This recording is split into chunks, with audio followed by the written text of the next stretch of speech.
The 2016 Nuclear Summit provided a forum for world leaders to reinforce commitments to achieving the highest levels of nuclear security.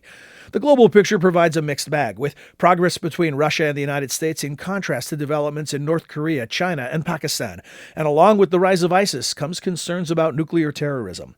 Top experts in arms control met at the Wilson Center to discuss the nuclear threat and efforts to secure materials and reduce stockpiles. Their discussion provides the focus for this edition of Rewind. 7 years ago, President Obama delivered a major speech in Prague, promising to fight for a world without nuclear weapons. To get the work done, he brought leaders from around the world to Washington, hosting the first nuclear security summit here in 2010. South Korea then took the baton in 2012 and the Netherlands in 2014. This week in 2016, the summit is back in Washington, D.C., and it's time for a status report. But I don't think we can rule out a major conflict. What keeps me up at night is the risk of miscalculation, the accidental clash between the U.S. and Russia, perhaps over Syria, or Pakistan and India, that escalates and that leads to places neither party intended. As usual, the Wilson Center is ahead of this problem. Non-proliferation is one of our so-called lanes of excellence, and today's conversation is led by our top expert on the issue, Robert Litwak. After the Cold War, he had this conventional wisdom that the risk of great power nuclear weapons exchanges had decreased substantially, but that the risk that a so-called rogue state or terrorist group might obtain and use a few weapons has increased. And let's discuss both sides of that equation. Does that conventional wisdom still hold?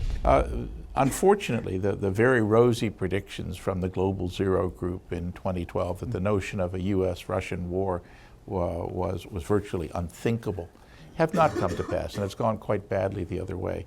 The rise of Putinism, the Khrushchev-like statements emanating from Putin and his closest circle, the dangerous military activities using strategic bombers to fly into other countries' airspace, the exercises which simulate openly using nuclear weapons against his neighbors, and the really massive modernization programs that the Russians are involved in, along with this highly touted and questionable escalate to de-escalate strategy, suggest that the Russians view nuclear weapons differently than we do. One has to worry about how the Russians think about nuclear weapons, and one has to worry about Putin's propensity to use nuclear forces at short notice. A year after the Prague speech, a New START treaty was concluded, cutting the number of Russian and American strategic nuclear warheads to 1,550 deployed, also reducing launchers. And since then, as Frank Miller referenced, there's been a downturn in relations with Russia as well as China. Both of these strategic competitors are engaged in vigorous modernization programs. So the question is, do these developments signal the end of great power arms control as we've thought about it? In my view, the Russians signed the New START treaty for two primary reasons. First and foremost, they needed to maintain strategic parity with the United States.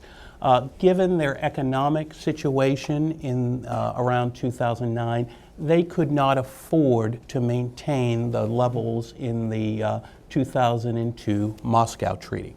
And secondly, like us, and this is a point that Frank mentioned in his comments, they valued the verification and predictability. Right. So I think it's really important to note that they never kind of bought into that vision for further reductions. If you look throughout the last 25 years at Democrat and Republican administrations, we've had an overarching objective of reducing the role of nuclear weapons in our defense strategy.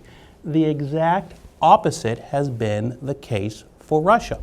Now, one of the challenges that we will have when we talk to the Russians in the future, because I really do believe that despite all the challenges in our relationship, At some point, we will come back to the table and talk about strategic stability with Russia. That doesn't necessarily mean we will move forward with another bilateral arms control treaty like the New START treaty, but I think it's in our interest, as Frank mentioned. I mean, for me, the reason why I support the New START treaty isn't as much about the actual reductions. It's the transparency, verification, and predictability. So I think we will come back. It may not be in the rest of this administration, but we will. To get the high explosives to trigger it, not so much of a problem. The big problem with nuclear weapons is getting the fissile material. This administration, not alone, but this administration and the ones before it, have made great strides in locking up highly enriched uranium and indeed blending it down.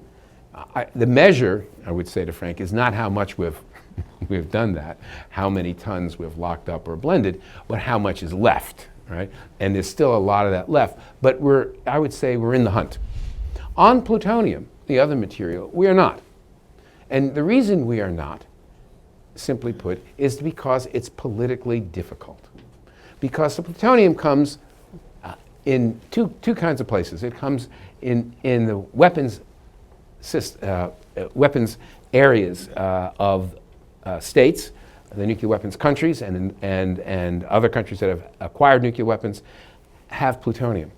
But it also is used in the nuclear fuel cycle of some countries, the commercial nuclear fuel cycle.